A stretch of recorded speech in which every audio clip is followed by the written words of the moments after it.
اللہ الرحمن الرحیم نحمدہ و نصلی علی رسولہ الکریم والمہدی الموعود علیہ الصلاۃ والتسلیم اما بعد قد قال اللہ تبارک و تعالی فی کلامہ القدیم والفرقان العظیم اعوذ باللہ من الشیطان الرجیم بسم اللہ الرحمن الرحیم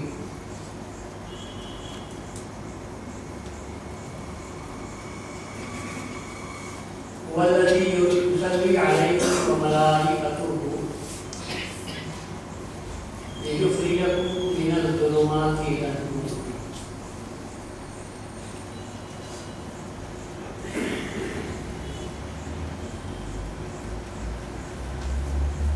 مشہور آیت ہے یہ، آپ اکثر اس کو نمازوں میں سنتے ہیں۔ اللہ نے ارشاد فرمایا والذی یصلی علیکم وملائکتہ، ایک بہت ہی نادر مدعا ہے جو میں آج آپ کے سامنے پیش کر رہا ہوں۔ اس میں ایک سوال کا جواب بھی ہے اور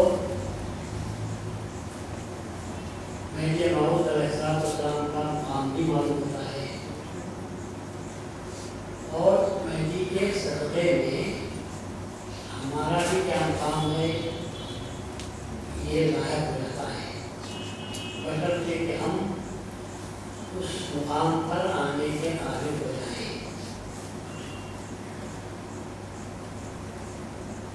ارشاد ہوتا ہے هو الذی یصلی علیکم، وہی ہستی ہے جو تم پر صلوات بھیجتی ہے، وہ ملائکہ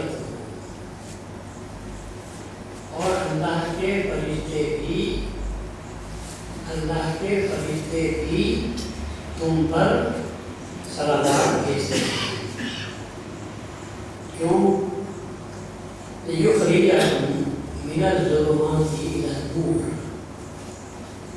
اللہ کا اس سے مقصد یہ ہے تاکہ وہ تم کو نکالے اندھیروں سے، تاریکیوں سے، ظلمتوں سے۔ کہاں لے جانا چاہتا ہے؟ الی النور، نور کی طرف لے جانا چاہتا ہے۔ ہم اور آپ اب تک یہ سنتے چلے آ رہے ہیں،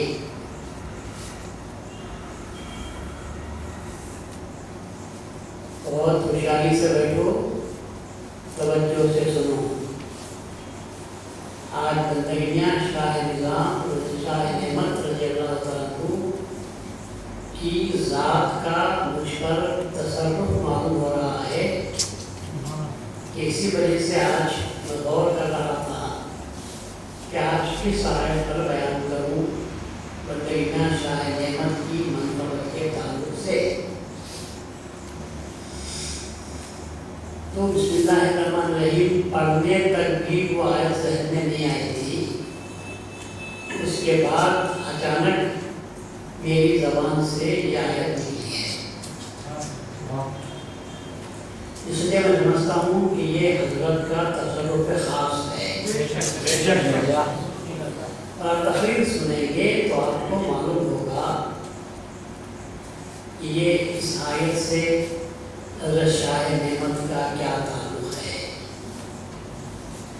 آپ کی پوری زندگی کی سیرت کو اگر آپ سنتے ہی چلے آ رہے ہیں، خصوصاً عابد مسجد کے مصلی اور جلسوں میں شریک ہونے والے حضرات آپ کی سیرت سے تو کافی واقف ہیں، سو آپ کی ہمیشہ چودھریوں کے بیان میں بھی میں حضرت شاہ نعمت رضی اللہ عنہ کے تعلق سے یہ مجلس کرتا ہوں میں شاہ نظام کے تعلق سے بھی ایک مجلس ہوتی ہے، شاہ دلاور کے تعلق سے بھی مجلس ہوتی ہے، سال مہدی کے تعلق سے بھی مجلس ہوتی ہے۔ تو حضرت شاہ نعمت کے تعلق سے تو آپ اللہ سے راضی ہو جائے، بہت کچھ سن چکے ہیں، معلومات آپ کو ہیں، پر میں آج یہ چاہ رہا ہوں کہ وہ تمام بیانات جو آپ پہلے بھی سنے ہیں اور آج کی 2 تقریروں میں بھی آپ نے حضرت دندری میاں شاہ نعمت کے تعلق سے سنا ہے، تو ایسا کیوں ہوا ہے؟ وہ جو واقعات آپ نے ابھی سنے، اس وقت آخری واقعہ بھی آپ نے سنا وہی سلمان کی تقریر سے کہ آپ نے گھور کر دیکھا تو چاند سورج بادل میں آیا یا پھیکا پڑ گیا، وہ تمازن اس کی باقی نہیں رہی۔ جو پہلے اس میں تاب تھی، آفتاب عالم تاب ہے، اس میں جو گرمی تھی، آپ نے جب گھور کر دیکھا تو وہ اس میں وہ تاب باقی نہیں رہی۔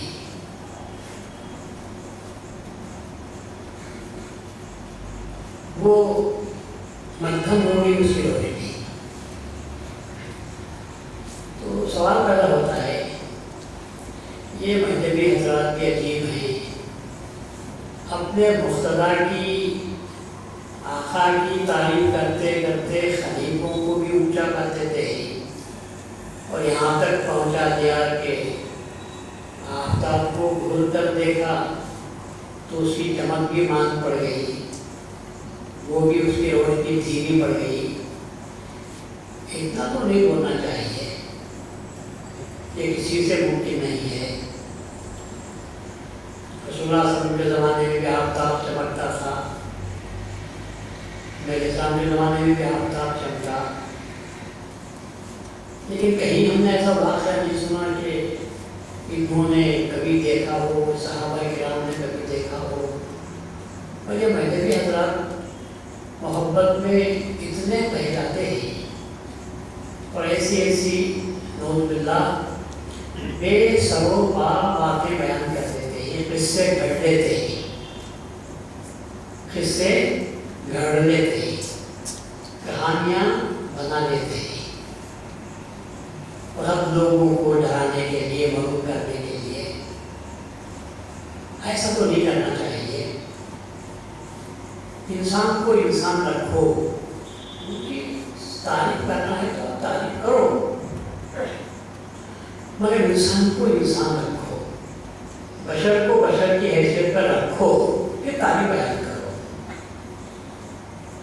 بشریت سے نکال دے کر اسے اونچا مقام دے دینا اور بہت ہی آگے بڑھا دینا، اسے عقل ماننے کے لیے تیار نہیں۔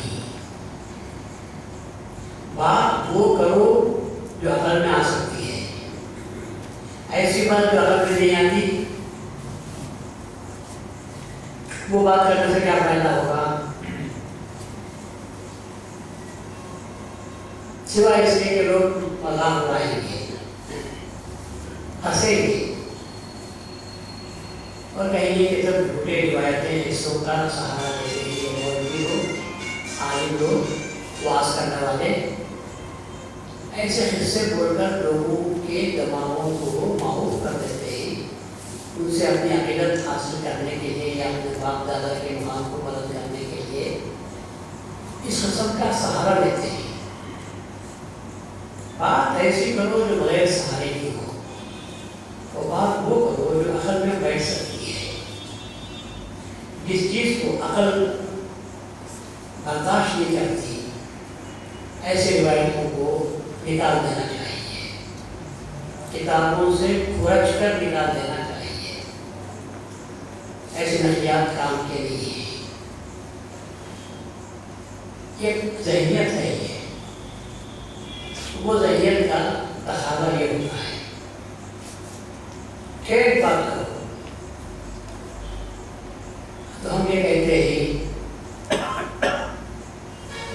نے مختصر سا جواب دیا تھوڑا سا، بھائی آپ عقل کی بات کرتے ہیں،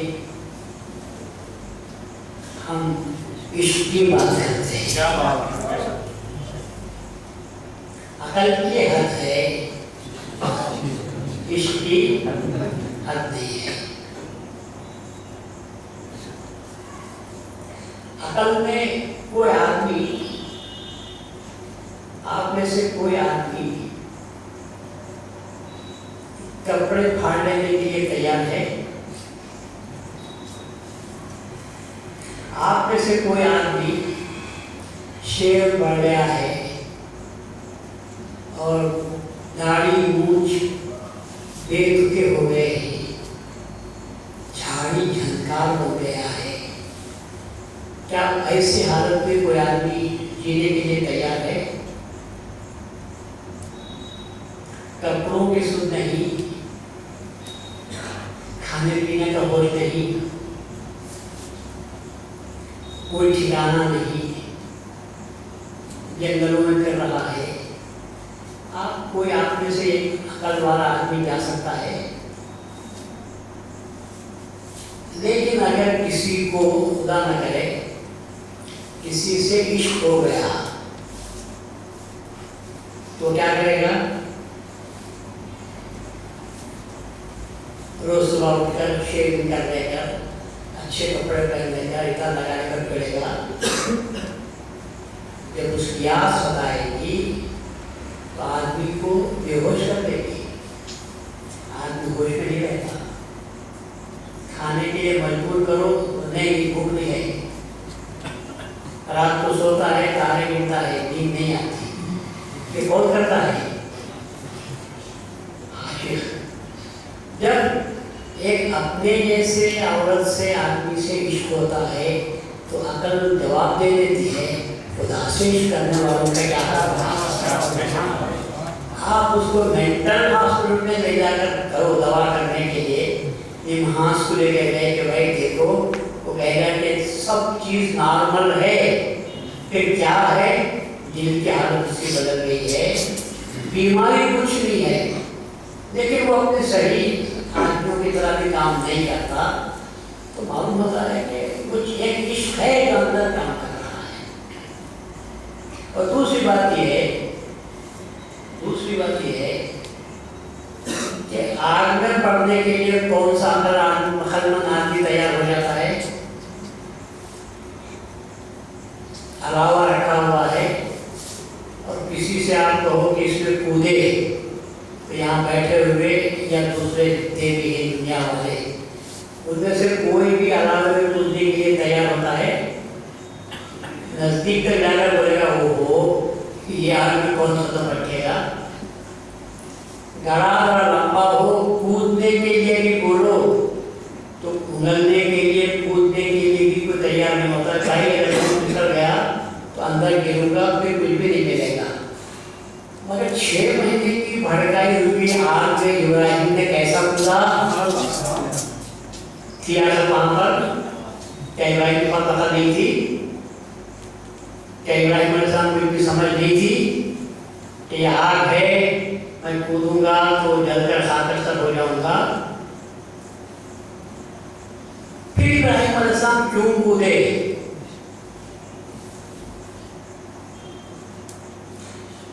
آگ ٹھنڈی ہوئی بات کی بات، پہلا سوال کودا کیسے گیا؟ یہ کون؟ پیغمبر نے، کیا ان کو عقل نہیں تھی؟ میں تو کہتا ہوں کہ ابراہیم علیہ السلام تمام پیغمبروں پر اللہ تعالیٰ نے ہم سب کو جو عقلیں دیں اس کے کئی گنا ہزار حصے عقل کے ان کو عطا کی تھی، پھر بھی وہ کیوں کودے؟ کیا ہم اس روایت کو کتابوں سے نکال دیں گے؟ کیونکہ یہ روایت ہماری عقل میں نہیں آتی، لہذا اس روایت کو ہی نکال دیا جائے۔ سر کتابوں سے نکالیں گے، قرآن کو کیا کریں گے؟ قرآن کو کیا کریں گے؟ قرآن نے جب کہا قلنا یا نار کونی بردوں و سلاما، ہم نے کہا آگ کو پکار کر کہا، ابراہیم کو نہیں کہا کہ